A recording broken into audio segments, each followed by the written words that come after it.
My name is Esdras Polanco. I am from Guatemala. So greetings to all the 50,000 students and classmates we have in our course of Introductions to Music Production. Um, I chose the topic how to record a spoken word or vocal. So I will try to go through the topic and just talk about the basis.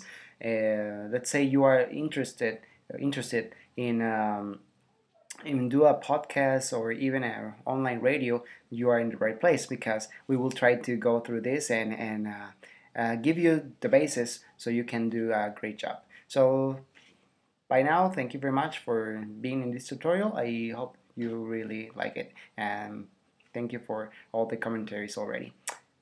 See ya. So in order to respond to our question and develop our topic, how to record a spoken word or vocal, I would like to start first understanding what kind of tools or what are the tools we need to do this. So I will say first in general we need a microphone, we need an audio interface, we need a software, and of course we need the computer. Microphones. We have two different kind of microphones. We have the dynamic microphones and we have the condensator microphones. The dynamic is the more common microphone in the market. It is used for live events, live concerts, so it's more usual to use it on stage. This is a kind of microphone that is more rough and doesn't need any extra energy. On the other hand, we have the condensator microphone that are more delicate microphones, specifically is used in studios to record voice. It's more specific for voice. This kind of microphone does require what we call phantom power, that is a 48 voltage. Oh yeah. The Shure S58 is the more common dynamic microphone. It is known as a cardioid microphone or a directional microphone.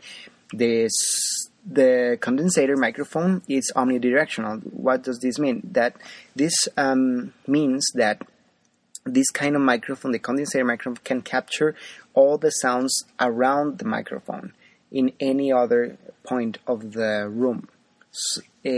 So that's why we need to be very careful to use this. Let's say you have one of these and you want to start to record your voice, be very careful to be in an environment that you know that it won't be too much noise, too much distractions around your environment.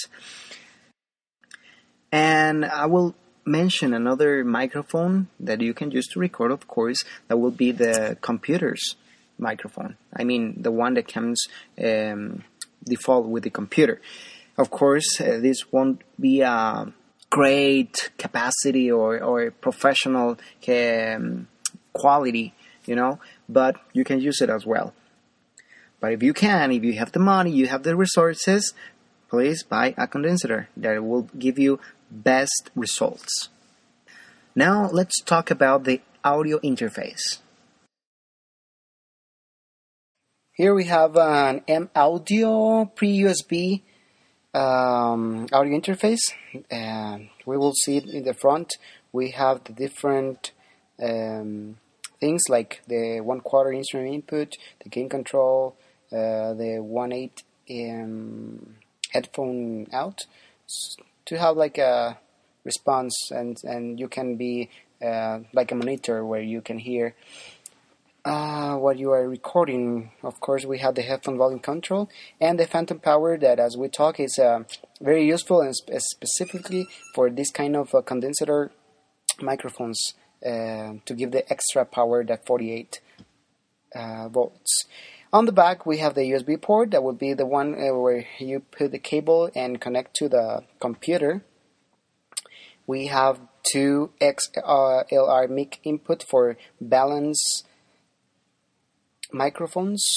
we have the 1/4 balancing line input, the 1/8 stereo mic input. This specifically is more for those kind of microphones for computers, the one that the headset kind of microphone.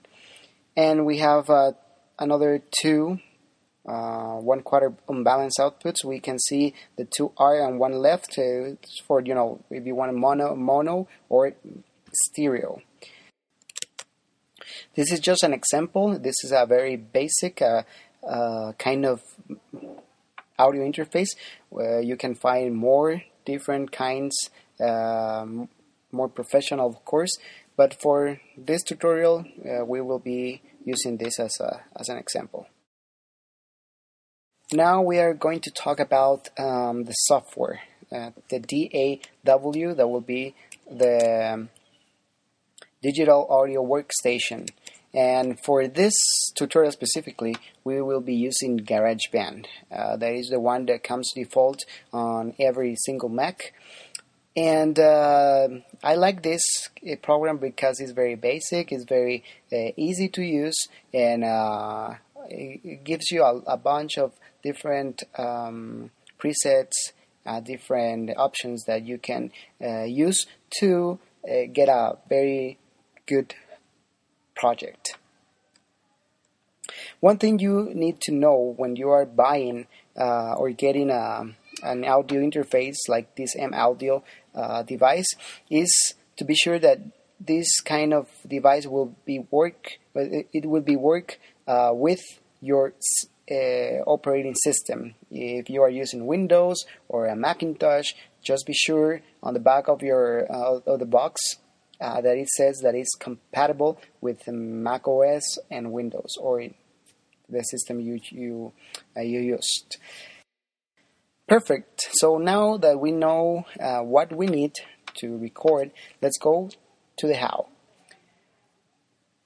The very first thing you need is your computer set, your computer on, connect your M Audio or your interface device, audio interface device to a computer via USB or by FireWire.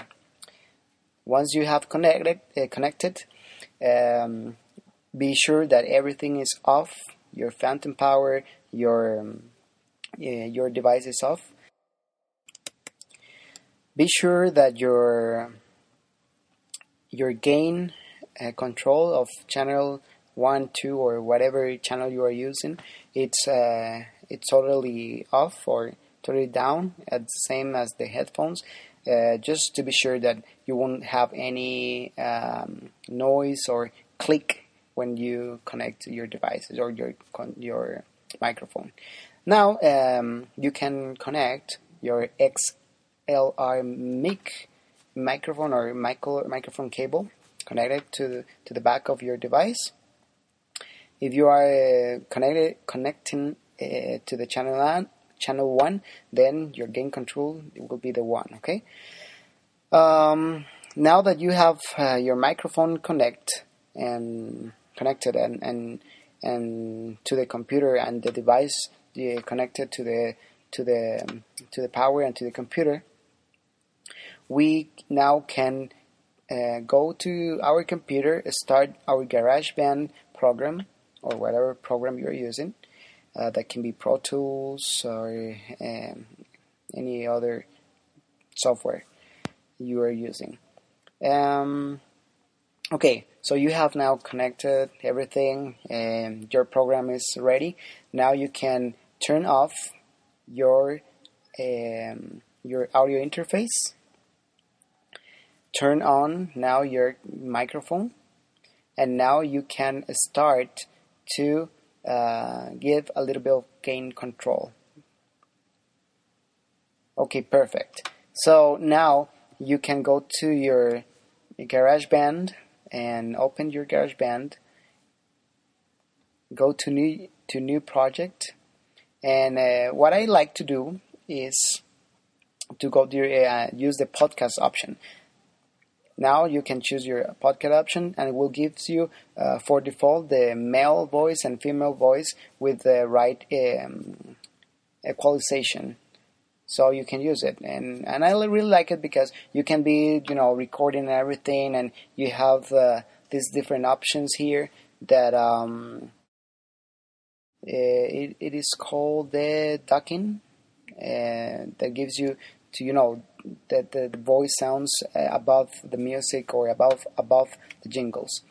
So now that you have everything, you can select the channel or the voice you want to record. It could be the male voice or the female voice.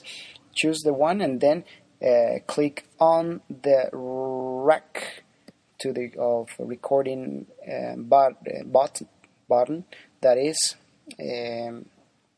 down here on your screen. Okay, perfect. So now you can start to record, and you will see kind of a red thing that is going through while you are recording. So that's all. Now you can just finish the recording on the stop button. Then once you have record, you can go to share, and where it does its share, you can select the option that says export podcast to disk, and that will be it. Then while you are recording and playing with the GarageBand, you can choose music.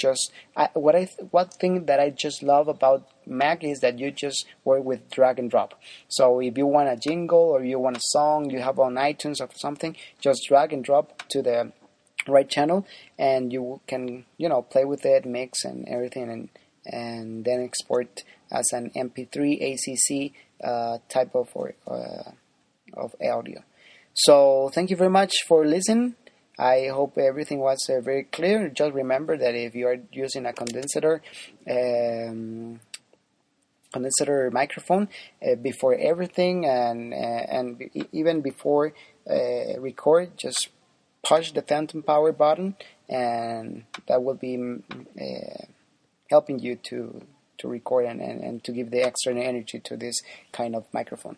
So thank you very much, guys. I really appreciate your listening, and hope everything was clear. You have doubts, commentaries, something I can improve, I will be very glad that you can write me down to EDPO Guatemala at aim.com. Thank you very much. I hope you can use this tutorial for your recordings. Bye-bye.